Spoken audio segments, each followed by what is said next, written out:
Fala, guerreiros da advocacia! Esta semana o STJ emitiu uma decisão muito marcante no caso do ex-jogador Robinho. Essa decisão tem impactos tanto no cumprimento da pena quanto também as regras sobre aquilo que muitos alunos amam.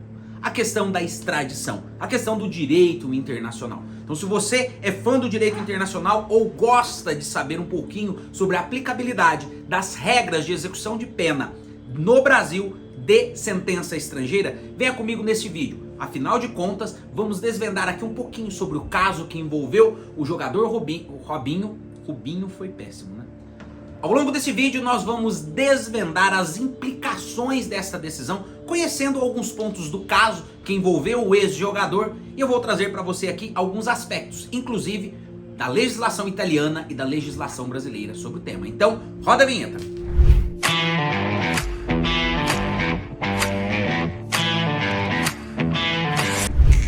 Inicialmente precisamos entender o que aconteceu naquela noite de 2013 em Milão. Robinho, então o jogador do Milan, foi acusado de participar de um ato violento contra uma jovem albanesa na cidade de Milão. Este evento desencadeou uma série de ações legais que ainda reverberam e muito no mundo todo. Bom, a justiça italiana, ao tomar conhecimento do caso, agiu rapidamente, levando o Robinho, obviamente, aos tribunais. Este processo perdurou em todas as suas fases, desde a fase do inquérito, sentença, recurso, inclusive na Suprema Corte Italiana. Vamos entender rapidamente o que aconteceu. O processo, doutores, se desdobrou em diversas etapas, como dito anteriormente. O que acontece? Em 2017 sai a primeira sentença de Robinho, que apesar de ter alegado que a vítima teria culpa no caso, que não foi nada daquilo, entre vários argumentos da defesa, isso não ficou provado. O que ficou provado, na verdade, através das gravações, foi que Robinho participou de um coletivo. Ou seja, ele recorreu dessa decisão e em janeiro de 2022 a Suprema Corte Italiana rejeitou o seu recurso. Motivo pelo qual o processo transitou em julgado. Após a condenação, o caso tomou diversas proporções. O jogador Robinho, que até então era um ídolo do Santos, após sofrer essa condenação por crimes sexuais, ele teve a sua carreira devassada. Vários jogadores que tinham Robinho como seu ídolo deixaram de estampar nas suas redes sociais todo o seu contentamento com o jogador. Os patrocinadores se afastaram do craque, fazendo com que o mesmo começasse a ter a sua carreira em declínio. Por esse motivo, jornais estampavam cada vez mais que nenhum jogador está acima da lei.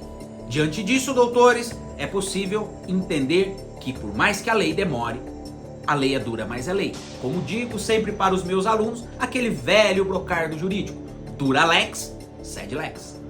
Neste momento do vídeo é crucial que você que esteja aí assistindo, juntamente comigo, passemos a analisar o contexto jurídico dos crimes sexuais. Como funcionam os crimes sexuais no Brasil e como funcionam os crimes sexuais na Itália. Vamos então atentar e estudar. Vamos agora para aquele momento aqui do nosso canal, é Pense como um advogado.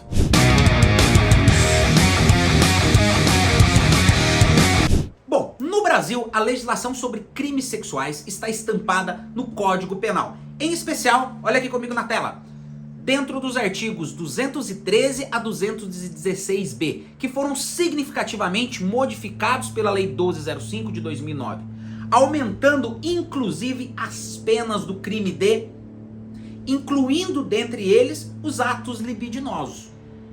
Na Itália, os crimes sexuais passaram por diversas reformas, em especial a Legge Basaglia, que é a Lei 180 de 1978, que trouxe medidas com a finalidade de aperfeiçoar a legislação italiana. E mais recentemente, o Codice Rosso, que é a Lei 69 de 2019, que introduziu procedimentos rápidos para os casos de violência doméstica e sexual. Em relação às penas, o sistema italiano é conhecido por suas abordagens com a finalidade de trazer o infrator de volta à sociedade. Ou seja, existe uma grande finalidade de reeducar este infrator. Será? Agora, doutores, vamos falar sobre a legislação aplicada à extradição. No Brasil nós temos o Estatuto do Estrangeiro, e lá nessa lei, que é a Lei 6815 de 80, e também na Constituição Federal, lá no artigo 5º, inciso 51, é claro, nítido e cristalino ao dizer que o Brasil não extradita seus nacionais. Na Itália, a extradição ela já é regida por tratados internacionais e está lá no Código de Procedimento Penal, lá no seu artigo 697 e seguintes. Portanto, nós temos um grande desafio, neste caso específico envolvendo o Robinho, que o STJ teve lá votos inclusive divergentes, não foi por unanimidade, até porque existem grandes desafios a serem enfrentados. Não estou fazendo juízo de valor se o STJ agiu de forma correta ou não, né? Se ele cometeu o crime, deve sim ser punido, mas nós precisamos nos alinhar dentro das nuances que está descrita dentro dos tratados internacionais e também da legislação brasileira. E aí, qual a sua opinião? Não deixe de colocar aqui o seu comentário, se você acha que o Robinho deve sim ficar preso ou não, se o STJ agiu de forma correta ou não. Quero saber de você, estudante de direito, curioso do direito, que está aqui no nosso canal, ou se você que é advogado, qual a sua opinião? Não deixe de destacar aqui nos nossos comentários. Com o Robinho no Brasil, a justiça italiana não teve outra opção a não ser buscar cooperação junto com a justiça brasileira para o cumprimento da sentença, obviamente irrecorrível, de 9 anos de prisão. Portanto, doutores, o que aconteceu? Neste momento, esta sentença veio para o Brasil para ser homologada, e aí nós chamamos esse procedimento de homologação de sentença estrangeira. Se você já teve aula de direito internacional, com certeza você já aprendeu isso. Aproveito para mandar um abraço aqui para minha grande amiga e professora Dani Cassus, professora de direito internacional e grande amiga, que recebe aqui esses cumprimentos deste advogado que tem grande admiração por você. E o que isso representa para a extradição e a soberania nacional no exercício do contexto jurídico?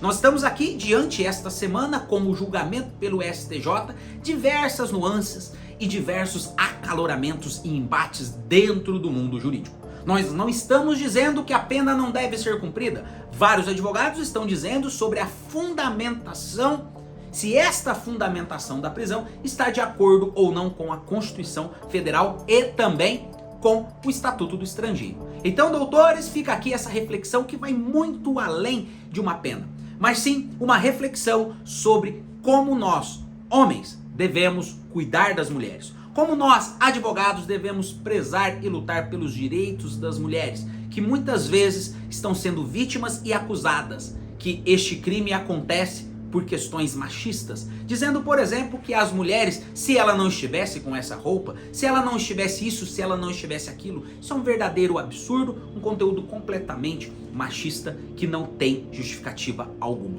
Portanto, o embate jurídico dentro da norma, a sua aplicabilidade, analisando o contexto nacional e os tratados internacionais, é um debate rico e que deve acontecer. Mas o porquê nós não temos mais que discutir sobre fatos, pois a justiça italiana já deixou claro o cometimento do crime sexual pelo ex-jogador de futebol. Então, se você gostou desse vídeo, não deixe de compartilhar com a sua família e principalmente para aqueles que também não são do ramo do direito, para entender alguns pontos importantes sobre a legislação. E se você ainda não é inscrito no canal, aproveite agora. E se você gostou desse vídeo, não custa nada dar um joinha aqui para mim saber se esse tipo de conteúdo te agrada. Porque assim nós vamos criando conteúdo e trazendo para vocês semanalmente muitos conteúdos jurídicos de forma divertida e lúdica. Um forte abraço, fiquem todos com Deus.